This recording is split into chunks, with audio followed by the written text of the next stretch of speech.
October 7th massacre and what ensued has nothing to do with the Palestinians. Nothing.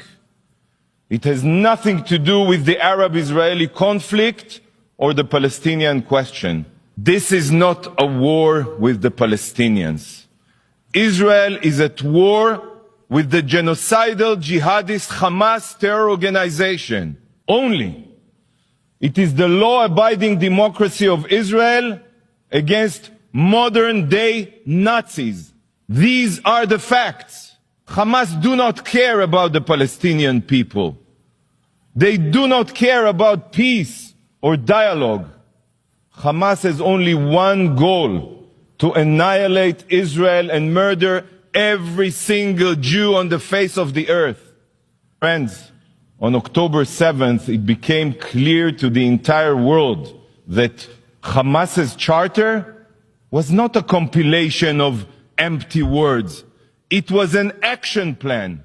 An action plan. Imagine a bright sunny day, clear skies, music in the air, young people are dancing, a rave, a concert for peace. Yes, for peace. It is early morning on the holy Sabbath. It is also a festive Jewish high holiday, Simchat Torah. Simchat Torah means the joy of the Torah, where we celebrate the book of books, our holy Bible. And then, in one split second, this idyllic Eden became hell on earth. The peaceful morning air was pierced with the wail of rocket sirens. Thousands, I'm telling you, thousands of Hamas mortars and rockets rained down indiscriminately on many Israeli cities and villages. But the rockets were only cover for the pogrom that followed. Barbaric Hamas terrorists invaded Israel from the sea, the land, and the air. They came with one purpose only: to savagely murder every living thing they encountered.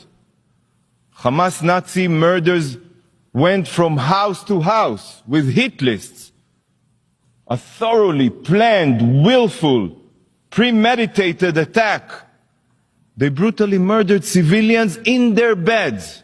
They drove pickup trucks with machine guns. Yes, we all remember, just like ISIS, and fired blindly at hundreds of young people at a concert. 300 were burned alive or butchered in that concert. Much of what remained were clumps of flesh and bloody limbs. Parents had to bring their children's toothbrushes for DNA so they could figure out whose limb belonged to who. These Hamas monsters raped women and children, parading naked girls that they raped and bodies that they defiled through the streets of Gaza, while thousands, and I'm telling you, thousands, you can see the footage, jeered and cheered. The savages tortured small babies. Just like the Nazis, Hamas terrorists removed infants from their cribs. Yes, we have it on video. Swung them repeatedly against the ground until their skulls became a pulp. Children were murdered in front of their parents, and parents in front of their children. I've seen a video of a terrorist filmed by himself, who tossed a grenade into a bomb shelter with a father and his two young boys inside. The father was killed instantly, and the two boys ran out of the shelter screaming that their father is dead and that they want to be dead too. All this is occurring, believe it or not, as the monster who murdered their father calmly helps himself to the contents of the family's fridge.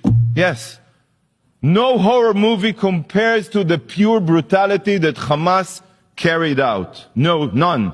Amit Man, a 22-year-old from Kibbutz Be'eri, and a paramedic for Magen David Adom, Israel's Red Cross. She dedicated her life, literally, and you will understand why, to saving others. When the Hamas monsters invaded the kibbutz, Amit ran to the clinic to treat as many wounded as she could.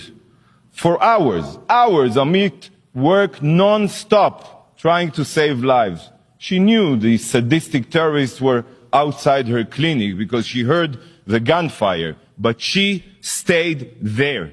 She was committed to saving lives, not running away. Finally, the terrorists burst into her clinic and put a bullet through her brain. She was a Magen David Adom paramedic, the Israeli Red Cross, in uniform. But that didn't stop these savages.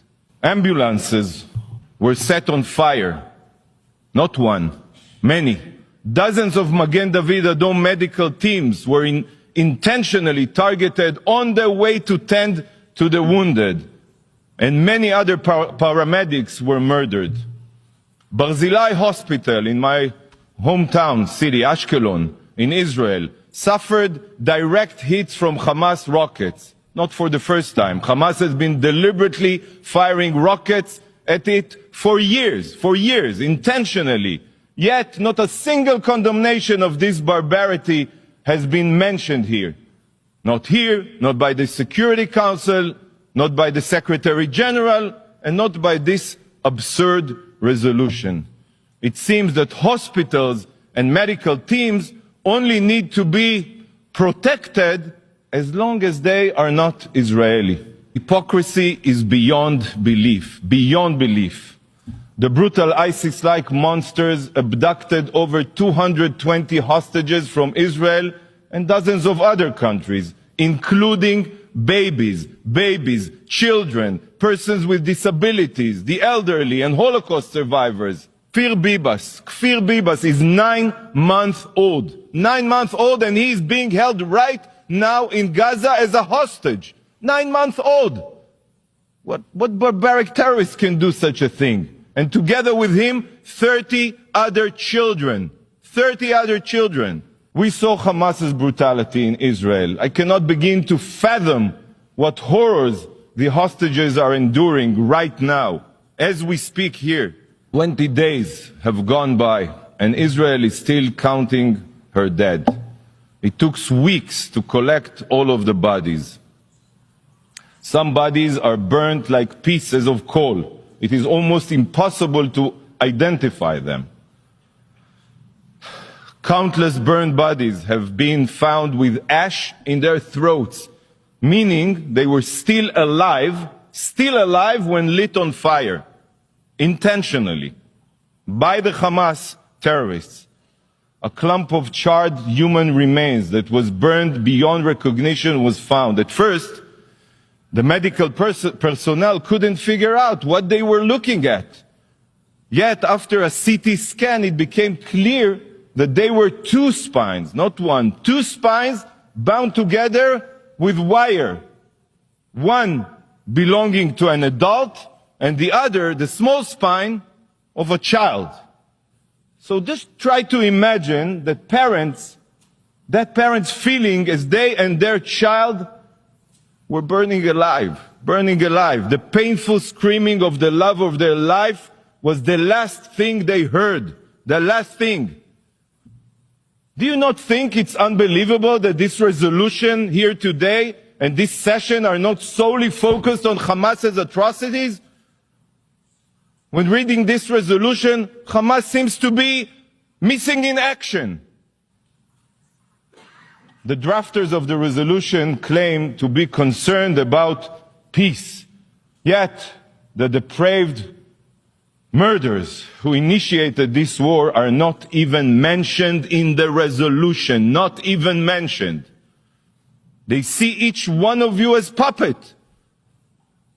They write a resolution completely devoid of any content related to the situation. They assume that you have already forgotten who it is that is responsible for the inhumane violence, and they just expect you to support it automatically. This resolution is a disgrace to your intelligence, a disgrace. It is unfathomable that such a resolution, one that doesn't even mention Hamas, could